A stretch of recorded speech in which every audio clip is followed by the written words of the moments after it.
welcome to come and film me if you'd like for your documentary. Um,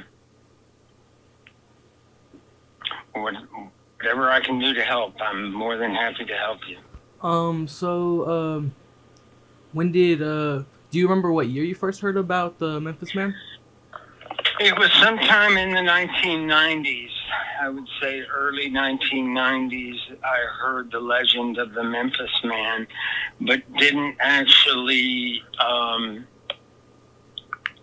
that there was this ghost, and you're welcome to record this. There was this ghost that was haunting the street corner of 66th and Memphis. And I didn't actually, until the early 2000s, see for myself whether, that story, there was any validity to the story.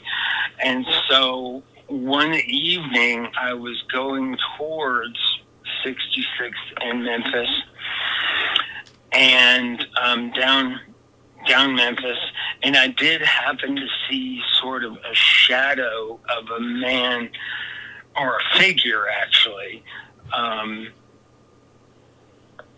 waiting there.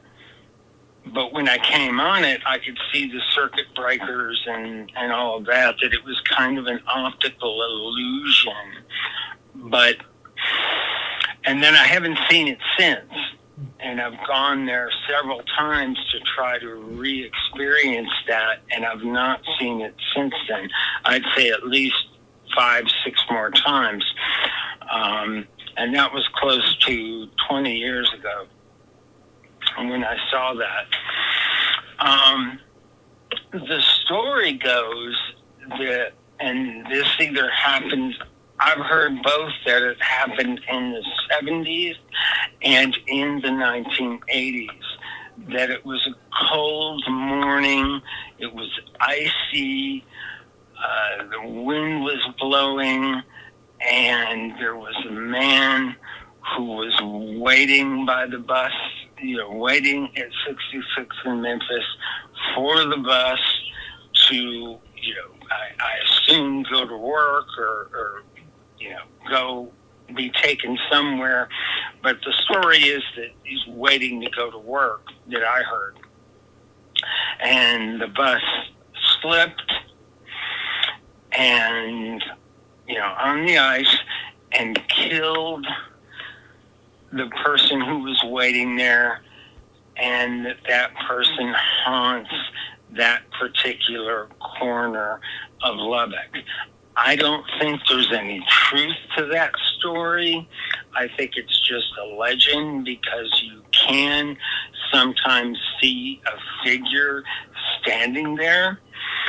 But it's one of those things that is, oral legend that has gone through various iterations throughout Lubbock folklore, and one of those stories that gets talked about when you think about hauntings in Lubbock.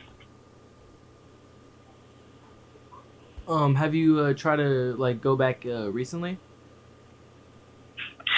I went back about a year ago to show my wife, and we didn't see anything except the circuit breakers and no shadows, nothing.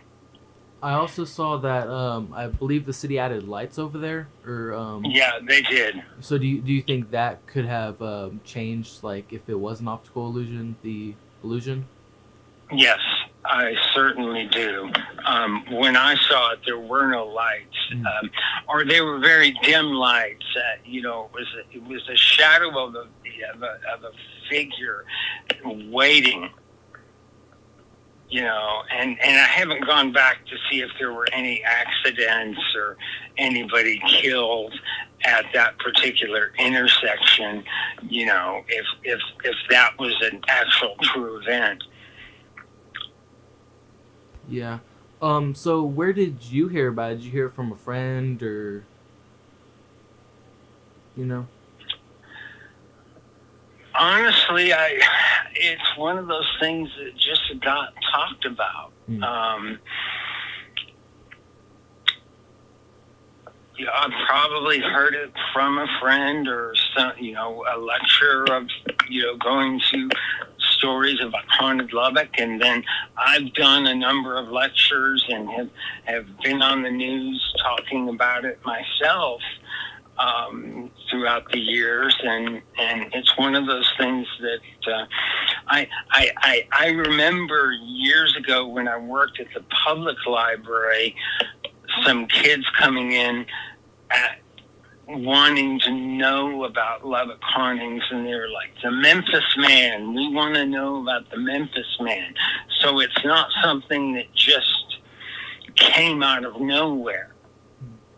It has its roots in, some type of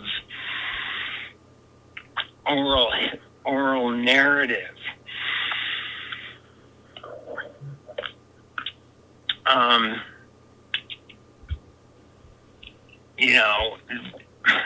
Oftentimes these folk stories have a kernel of truth, but what that truth is often not necessarily what the story is. It's the folklore behind the story.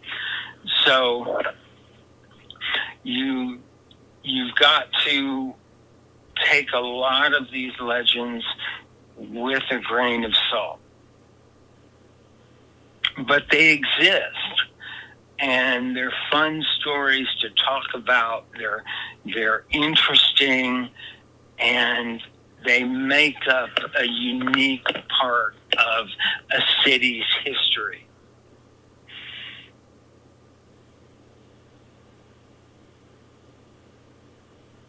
Any other questions? No, I believe that's all. I mean, thank you so much, bro.